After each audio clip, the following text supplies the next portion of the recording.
ఒక అడవిలో ఒక నెమలి ఉండేది. అది తన అందాన్ని చూసుకుని చాలా గర్వపడేది. నీ రెక్కలు ఎంత నల్లగా అసహ్యంగా ఉన్నాయి అని కాకిని చూసి వెక్కిరించేది. పాపం కాకి ఏమీ అనలేక మౌనంగా ఉండేది. ఒకరోజు ఆ అడవిలోకి ఒక వేటగాడు పెద్ద వల పట్టుకుని వచ్చాడు. నెమలి తన పించాన్ని విప్పి ఆడుకుంటూ తన అందాన్ని చూసుకుంటూ మురిసిపోతోంది. వేటగాడు రావడం అది గమనించలేదు. దూరం నుండి ఇది చూసిన కాకి తన స్నేహితుణ్ణి కాపాడాలని గట్టిగా కావు కావు అని అరిచింది.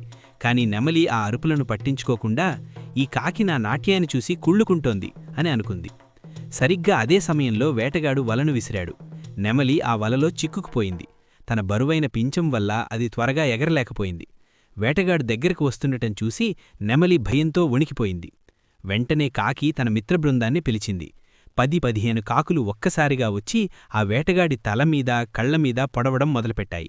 ఆ గందరగోళంలో వేటగాడు తన ముఖాన్ని దాచుకోవడానికి ప్రయత్నిస్తుండగా నెమలి నెమ్మదిగా వల నుండి బయటపడి ప్రాణాలు దక్కించుకుంది.